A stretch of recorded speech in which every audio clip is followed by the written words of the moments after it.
Prince never trusted the industry. But the night I watched him sit silently behind a row of glowing monitors, recording one of Diddy's private parties from a hidden room beneath his own mansion, I realized just how deep the secrets really went.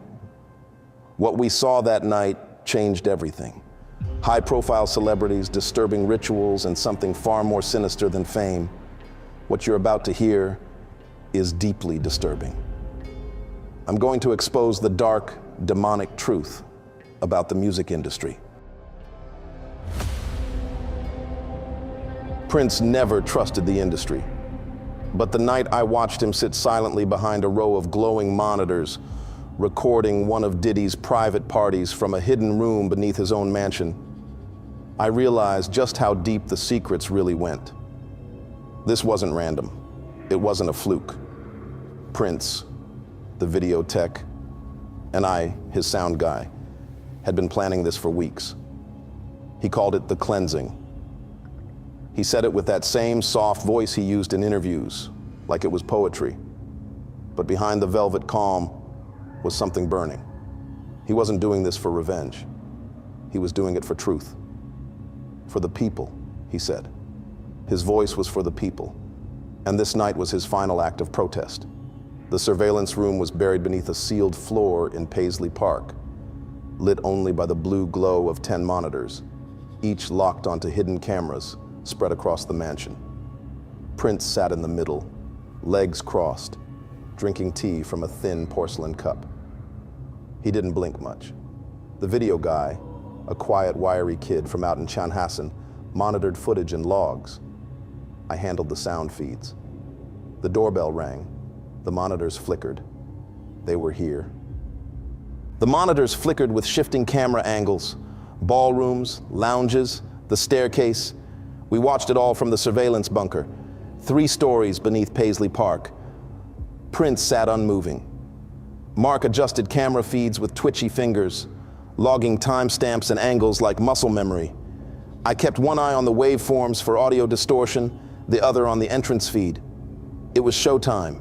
More black SUVs pulled up, one after another, the kinds with hidden plates and drivers who don't speak. What surprised me wasn't who arrived. It was how carefully they moved. Not flashy, not loud. Every one of them looked like they were trying not to be seen. A former child star turned billion-dollar brand arrived first, her eyes hidden behind pink glasses, shoulders tense. She didn't smile. Then came a man famous for his on-screen confidence, the kind who could flip a suit into a symbol. He paused at the gate, looked over his shoulder, then walked inside alone. We saw them all. An R&B crooner with a shaved head and soft voice.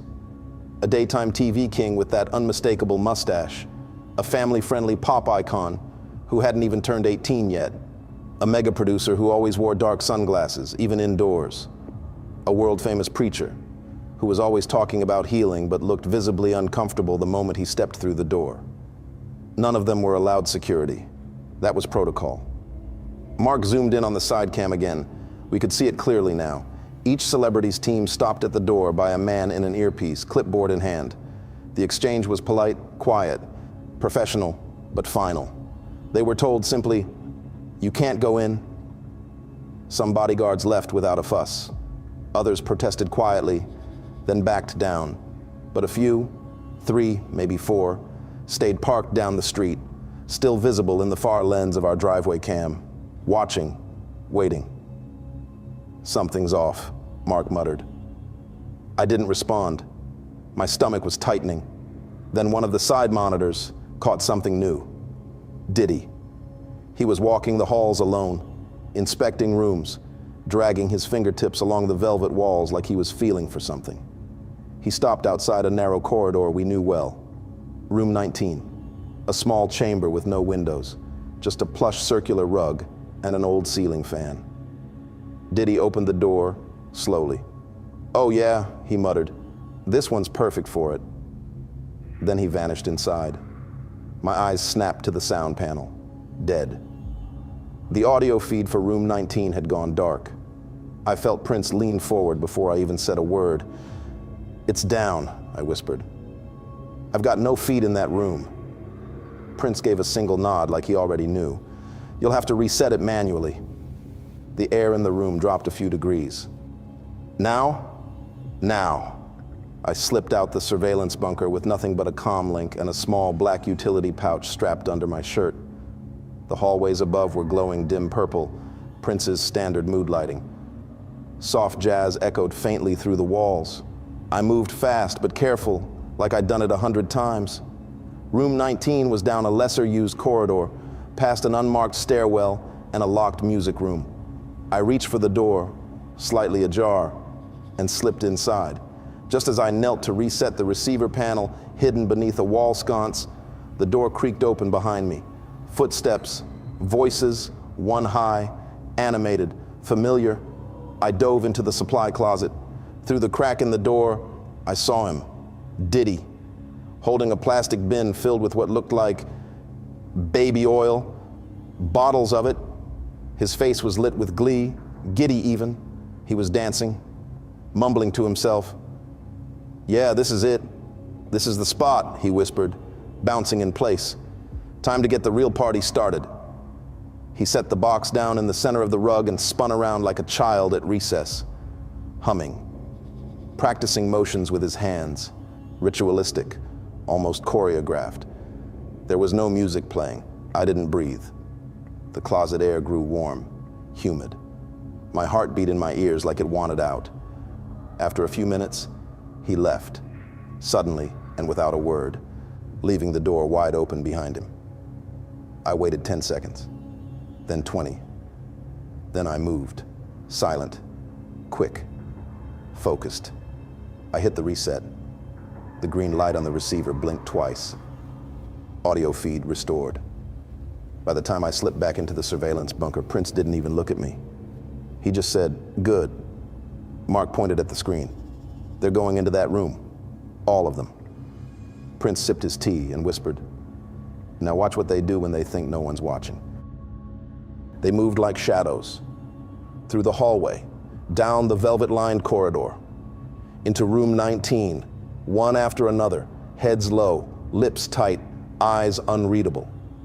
There were no smiles now, no music, no clinking glasses or laughter from the main floor. This wasn't a party anymore. It was something else. Prince didn't speak. He just leaned forward slightly as if listening for something beyond the monitors, something only he could feel. On screen, Diddy entered first. He opened the door wide like he was welcoming guests to a private showing. Behind him trailed a dozen others, actors, moguls, musicians, pastors. You'd know every face. Their brands were built on family, faith, and luxury. But tonight, they looked like ghosts. The overhead cam showed them encircling the room. The chandelier lens caught the subtle shifts in their posture, like they'd rehearsed this before. Then the preacher stepped forward. He moved to the center of the circle without a word and began to undress. First the blazer, then the shirt, carefully folded and placed on a velvet ottoman. He didn't look ashamed. He looked submitted. Someone handed Diddy a large bottle, thick, golden, and half-used. He popped the cap, poured the slick liquid into his hands, and began rubbing them together with childlike excitement. Then he approached the preacher, and with a strange, almost ceremonial precision, began coating him. Others followed, women in cocktail dresses, men in black suits, a pop star who just dropped a family-friendly album 3 months earlier. They each took turns rubbing oil across the preacher's back, chest, shoulders, scalp. Not sexual, not gentle, just methodical. The preacher knelt. A low hum began to rise, not from the speakers, not from the room mics, but from the mouths of those in the circle, chanting. At first it was incoherent, a mix of moans, single syllables, breath patterns. Then it formed into something ancient, rhythmic, unified. Their voices overlapped like loops. The lighting dimmed. One of them reached up and pulled the cord on the chandelier. Now it was just candlelight. Shadows spread across the walls like stains. The oil glistened across the preacher's body, now slick and glimmering like glass. He rocked slightly on his knees, head bowed, arms limp. Then the voices grew louder. The hum turned into something guttural, like a growl from deep beneath the floorboards. My stomach twisted. I adjusted the EQ on the audio board, but there was nothing to fix. It wasn't distortion. It was coming from them, or through them. The mood in the room changed. It wasn't a ritual anymore. It was a descent. A woman dropped her clutch. A man unbuckled his belt. One guest began spinning in place, eyes closed, mouthing something we couldn't hear, like he was in a trance. Someone else whispered, "Let it in." The preacher began to shake. His mouth opened in a silent scream. They kept chanting. They kept rubbing. The circle closed tighter. I turned away. Prince didn't. He stared with glassy eyes, as if every word they spoke was confirming something he already knew. I asked him, "What is this?" He said nothing. He didn't need to. Because whatever this was, it wasn't for show. It wasn't performance. It was communion. And whatever they were summoning in that room, it had already arrived. At first, I thought it was feedback. A low vibration, barely there, just beneath the chanting, beneath the murmurs and muffled gasps coming from room 19. I adjusted the levels, dialed out the top and bottom frequencies, soloed the ambient track. It was still there, but it wasn't distortion. It was intentional, a hum, deep, wet, like breath echoing through a drainage pipe, gutter-like and guttural, pulsing at irregular intervals. Not mechanical, not human, alive. I glanced at the monitor. The ritual had intensified. What was once slow and eerie was now frantic. The guests moved like dancers in a trance, shifting in rhythm to the humming that none of them seemed to be making. But all of them somehow obeyed. The preacher was now fully on the floor, face pressed into the rug, his body trembling violently. Others were dripping oil on him from above. Bottles clattered to the floor, half empty, hands shaking. In the surveillance room, the tension had turned physical. The video operator, Mark, had gone pale. His hand flew over his mouth. He pushed back from the console and stumbled toward the trash can. He didn't make it. He vomited into his hands, collapsing to the side as the bile hit the floor. His breath came in short, ragged bursts. I didn't blame him. I was sweating through my shirt, fingers locked around the volume knobs like they were lifelines. I leaned in, isolating the frequency again, feeding it through our secondary analyzer. That's when I saw it. The wave pattern didn't match any vocal spectrum. No vocal cords could produce it, no instrument, no mechanical hum. It existed in subharmonics, frequencies beneath frequencies, an impossible sound that made the hair on my arms stand on end. "Prince," I said quietly. "This isn't from them." He nodded slowly, eyes fixed on the screen. "I know." His voice was low, not afraid, but not calm either. It was something closer to reverence or grief. On the screen, one of the women had collapsed. She lay on her back, mouth wide open, eyes rolling back as another guest poured oil directly into her mouth, then leaned over and whispered something into her ear. The others moved around them like a current, chanting, groaning, some laughing in fits. Clothes were being peeled off, bodies intertwined. But it wasn't sex, it wasn't pleasure, it was frenzy, like they were being controlled. The chandelier above them swung slightly, though no one had touched it. Shadows danced across the walls in unnatural patterns. At one point, the preacher, still covered in oil, rose to his knees, lifted his hands, and screamed. But there was no sound. His mouth stretched wide. The feed showed it clearly, but our mics didn't pick it up. All we heard was the hum, and beneath it, if you listened hard enough, something else. A whisper, not in English, not in any language I knew, but I felt it in my spine, in my teeth, in my soul. "Turn it off," Mark begged, but Prince didn't move.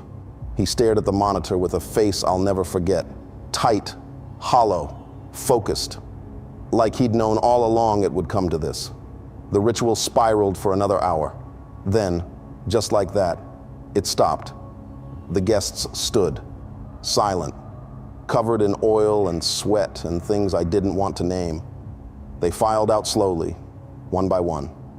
No talking, no laughter, like they were leaving a church The preacher stayed behind, still on his knees, still shaking. By the time the sky shifted from black to bruised blue, the ritual had ended. No grand finale, no applause, just silence. The last of the guests exited room 19 like actors leaving a stage, expressionless, slow, deliberate. They didn't speak to each other, didn't even glance around. One of them walked barefoot down the hallway, trailing oil across the polished floor without a care. Another wiped their hands on a $1,000 jacket and vanished into the cold morning light. We watched every second, and when the final door closed, Prince stood up. He didn't say anything for a long time, just pressed his palms together and let out a breath, long and slow, like he'd been holding it for hours. Then he turned to me. "You didn't flinch," he said. I couldn't speak. My mouth was dry. My heart was still beating too fast. He stepped closer and put a hand on my shoulder. "I know that wasn't easy, but it matters. And I promise you, this doesn't end here. I'm going to take them down." His voice didn't shake. His eyes didn't waver. For a moment, I saw something I hadn't seen all night. Hope. We packed in silence. Hard drives, redundant copies, audio stacks, surveillance footage from every angle. No cloud storage, no wireless backups. Everything physical, tangible, off-grid. Prince locked the box himself and walked it to a hidden room I wasn't allowed to see. "Come back in a few days," he told me. "We'll clear the rest." I nodded. I didn't want to return, but I owed him. He had trusted me. 3 days later, I came back. Paisley Park was quiet. Too quiet. The staff was gone, or maybe they'd been told to stay away. The air felt heavier, like something had shifted in the house itself. I moved through the corridors alone, past empty rooms and darkened lights. The surveillance bunker door was unlocked. I stepped inside. It was exactly as we'd left it. Almost.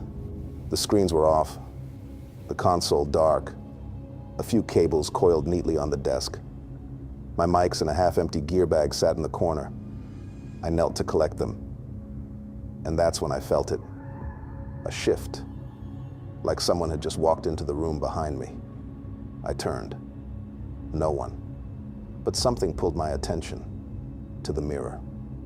There was one in the far corner of the room. I hadn't noticed it before. It was tucked behind a shelf of unused monitors, tall and narrow, its frame coated in dust. And in the reflection, I saw it. A figure, standing at the edge of the room where the darkness swallowed the wall, tall, unmoving. Its body indistinct, like it was made of smoke that didn't want to be seen. But the eyes weren't smoke. They were open, locked on mine. I couldn't breathe. I turned my head. Nothing there. I looked back at the mirror, still there. It didn't move, didn't blink. It just watched. I don't know how long I stood there. Seconds, minutes. My body wouldn't obey. My feet felt bolted to the floor. Every instinct screamed to run, but I couldn't until it tilted its head. Only slightly, but it moved. And that was enough. I ran. Out of the room, through the hallway, out the side entrance and into my car, keys shaking in my hands. I didn't stop driving until I hit the freeway. I promised myself I'd never go back. Not to that mansion, not to that room, and definitely not to that mirror. I never saw Prince again. The last words he said to me, "I'm going to take them down," echoed in my head every day after I left Paisley Park. I didn't text, I didn't call, I didn't want to know what came next. I told myself the footage would speak for itself, that Prince had a plan, that someone smarter and stronger than me would carry it through. But deep down, I knew better. Years later, I woke up to the news alert. Prince found dead in an elevator. Fentanyl overdose, April 21st, 2016. My breath left my body. I sat there on the edge of my bed, reading the headline over and over, trying to make it make sense. Prince, meticulous, disciplined, in complete control of every detail in his life, was gone, just like that. And no one asked questions.